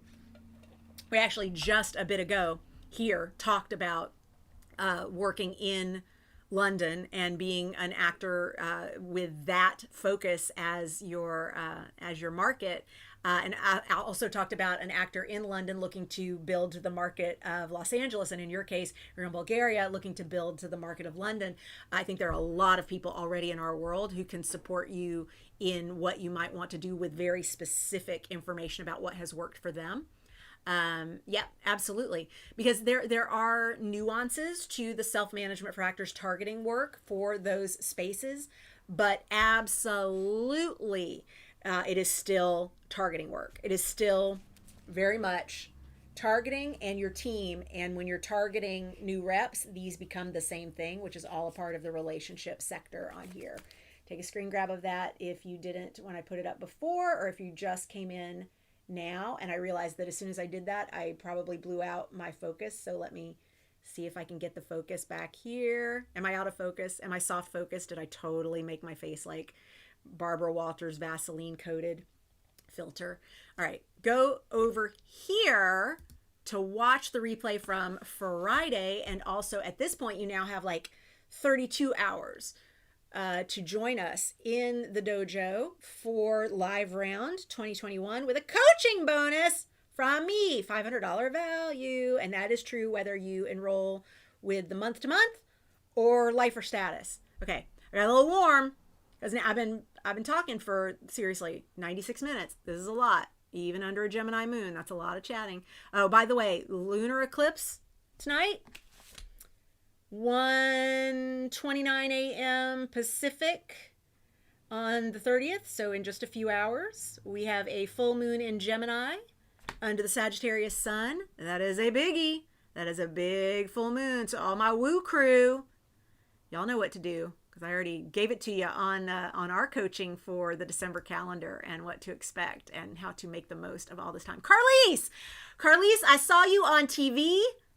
Was it last night? 2 nights ago? Carlise, I saw you on TV 2 nights ago. Yes, that is my home poll. That is my home poll, because sometimes you need to flip your ass upside down and see the world differently. Yes, well spotted. Hi, Carlise. Saw you on TV just a couple nights ago. Pam, love the reframe of the workout, gym, scheduling, prioritizing of it all, and the suggestion not to do a track. My goal now is just to do the live round and nothing else. Pam, love it. Wonderful. Beautiful. Do it. Pam, do you still have a coaching in the bank with me from like Chicago days? Did you buy a package and you still have one in the bank? Am I remembering that right? If so, could you make a plan to use that around the halfway point? So then you've got accountability to stick with it for at least the first 50 days of the year. You have 2 actually. Pam, we're going to meet in 2021. Get on the schedule with me. We're gonna work on this. Don't be scared. Good. Schedule it. In fact, if you want to schedule one of them now and do one of them during the 100, my God, you got 2 in the bank, girl. That's like having money in the bank. Use it. Yes. Sam would like to know, Bonnie, can enoughness work become busy work? I feel like I've been trying really hard to find my own enoughness, which has had me looking into all the things related to self-knowledge, Enneagram, astrology, personality tests, spiral dynamics. I feel like I've become worn out trying to understand all of them in response to relationships not going well.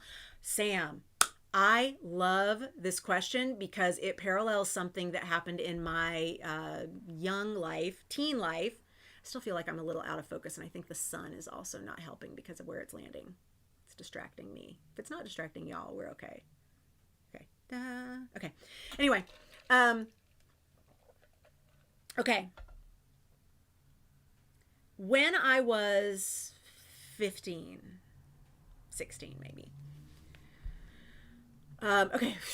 So my childhood was in two parts, going back further. I was brought up early childhood in a Christian household. I was baptized, christened, whatever, Methodist, when I was a few months old. But you know what? We were like, go to church Christmas, Easter, and maybe a couple other times a year. So it wasn't terribly religious. And when things went sideways in our lives, and when I say our, I mean my life, my mom's life, in the mid 70s, my mom started exploring astrology and numerology and A Course in Miracles, which was brand new, and she was gathering with some of the people who were at the beginnings of A Course in Miracles, and the Unitarian Church, and then the Unity Church of Truth, and then like just kind of kept going fringe, New Age. And I was then raised from the age that I actually have memories in a very New Age household. Took Reiki healing courses, took, tuning in your psychic vision classes, went on retreats and went to ashrams and learned Ayurvedic healing cooking class. And just, I mean, like everything was so all over that New Age spectrum, and especially at the peak of it in the late 70s and into the 80s. So by the time I was 15, 16, I was like, I got friends that are Jewish. Most of my friends are Jewish. I got friends who are different Christian religions. I got friends that are Catholic, that feels very different than the other parts of Christianity that I know, but I'm not sure. I can't really tell.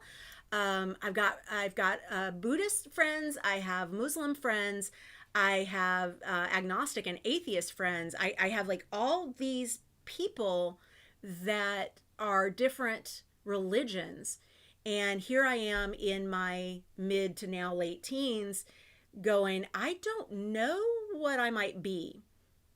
I let me find out. So each weekend I went to a different church or mosque or temple with a friend. Every friend that went or that had a place that they could go, I said, can I come with? And every Friday, Saturday, or Sunday for months, I was at all of these places, basically collecting data.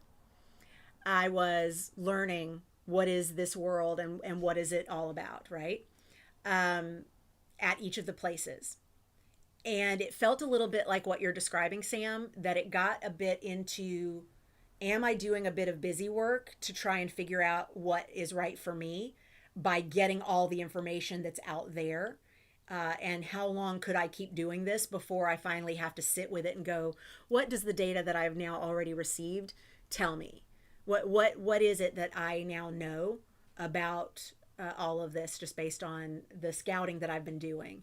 And after a few months, it got clear. Everybody's saying the same thing, except for the Baptists. Everybody's saying the same thing, which is be a good person, treat each other well, forgive, do right. I don't know what's happening with my son here, but it's making a line on me. I need it to go right across my eyes, right? It is all basically the same with just a few variations, and we let the variations really fuck with us. And maybe we're not supposed to. Maybe we're actually supposed to go, we're more the same than we're different. It's all basically the same stuff, is what I came down to. So Sam, here's what I'm going to ask. Can you make an appointment with yourself to sit with all the enoughness data that you've gathered and go, all of this is telling me that what I'm already doing and how I'm already connected with myself is enough. Because what you're doing sounds less like actor busy work and more like outsourcing your enoughness. You're looking for your enoughness outside of yourself. I don't know where I have to hide to get out of this sunspot. Keith is going to kill me. He's like, that's why I want you to put the shade down before you broadcast. I'm like, but I like the sun. Anyway, he would live in a mole hole if he could. He hates the sun. He wants man cave all the time. So Sam, here's what I'm going to suggest. Take a look at the data that you've gotten from all these places and ask yourself, what does all of it say is aligning with who I am and who I feel like I am and who I want to be?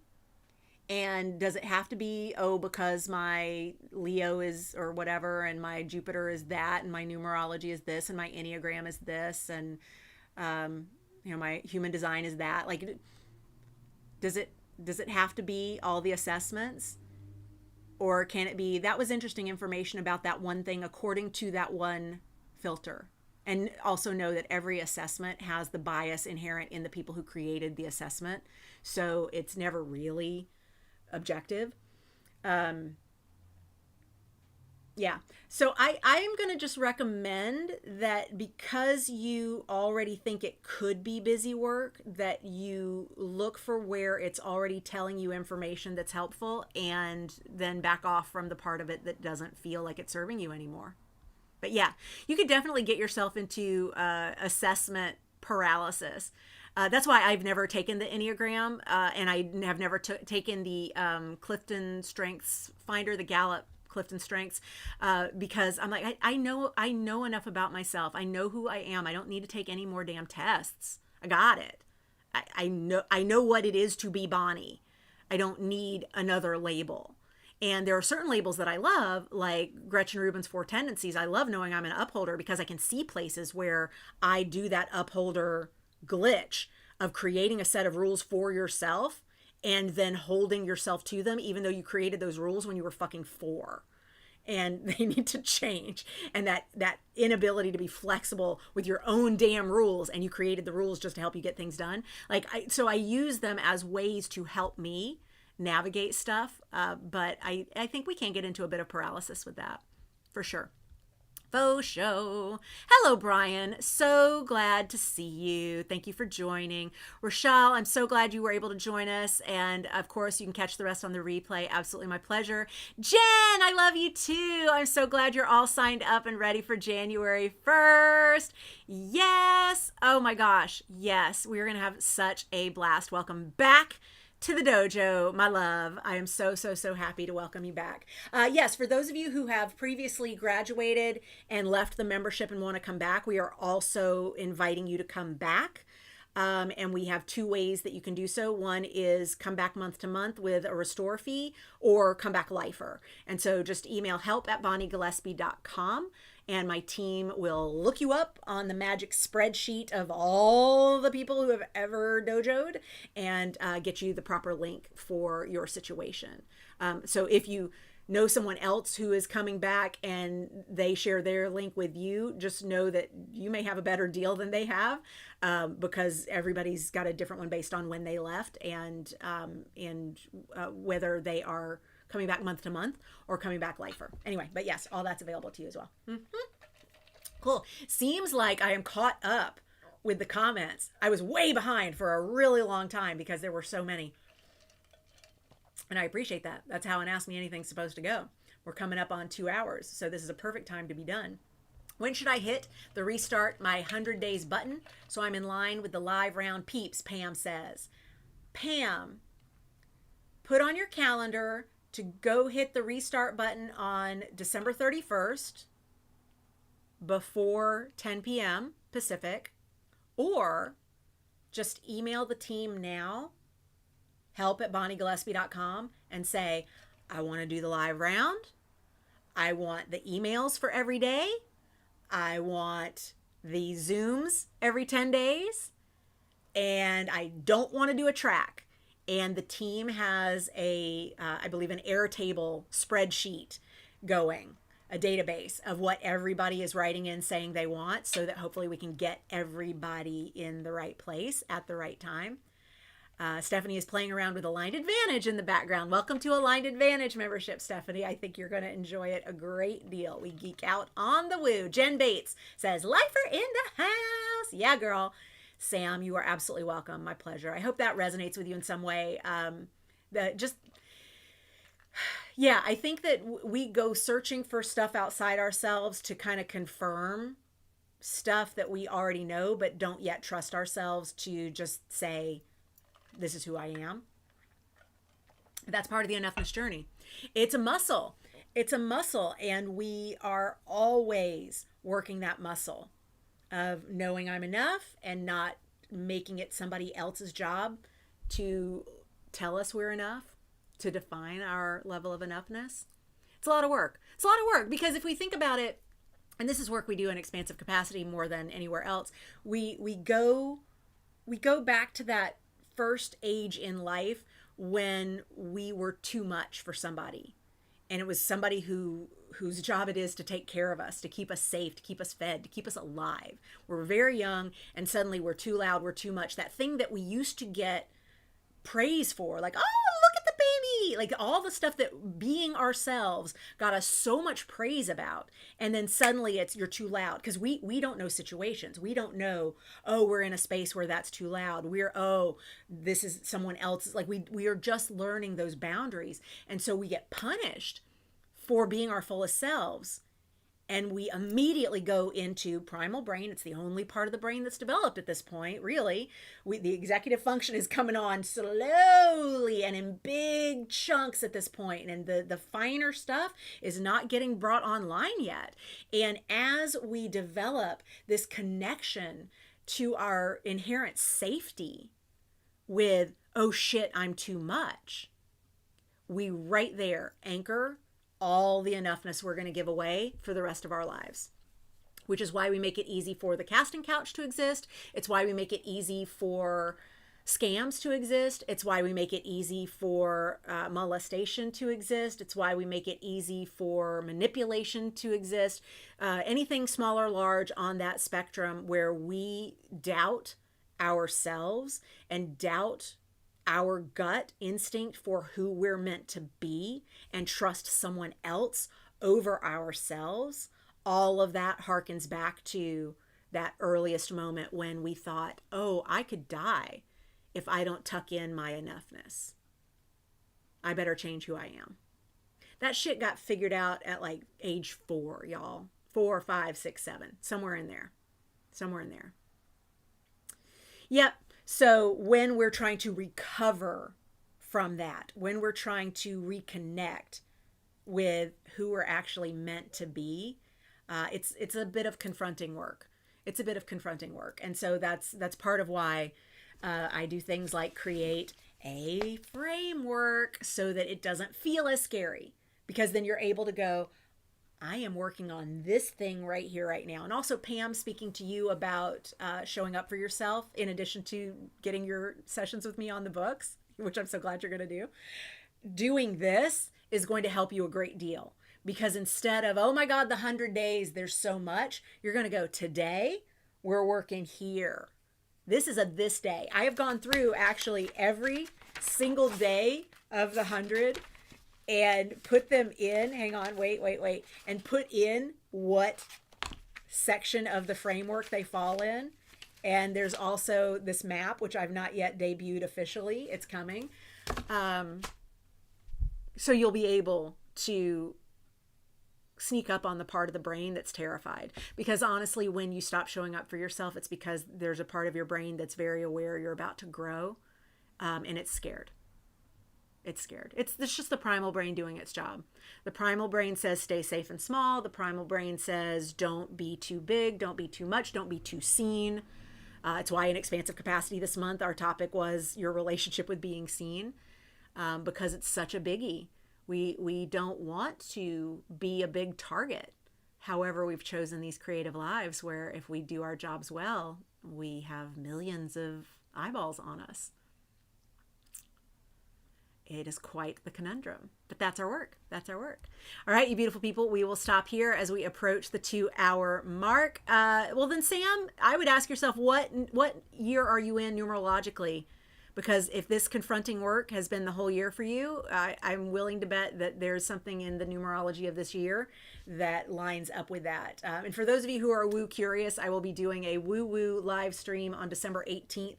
Put it on your calendar. You can go to bonniegillespie.com/events and see all the things that are already scheduled. That one is one of the ones that's already scheduled. So I hope you'll join me for that. And of course, if you want to go deeper with me on anything woo, I have a whole section on my website for the woo curious. Give yourself one more big hug, please, and continue to do this with yourself as you continue to do the work. If you are going to join us in the dojo for 100 days and beyond, that will absolutely change the game. Just go over to bonniegillespie.com/replay to watch this framework that kicked it all off, right? On Friday, because this replay will be coming down Monday, November 30th at 10 p.m. Pacific. That is also when we close off registration for early registration for our live round of Getting Gear for the Next Tier, January 1st, with a coaching bonus with me. So if you've got any questions at all, please email help@bonniegillespie.com and let my amazing team help you. We are here for you and want to make sure that if you would like to be jamming with us on the daily, that we help you make that happen. I love you, beautiful people. I will see you next time. And until then, stay ninja. Bye, everybody. Thank you. Be good to yourselves. Love y'all.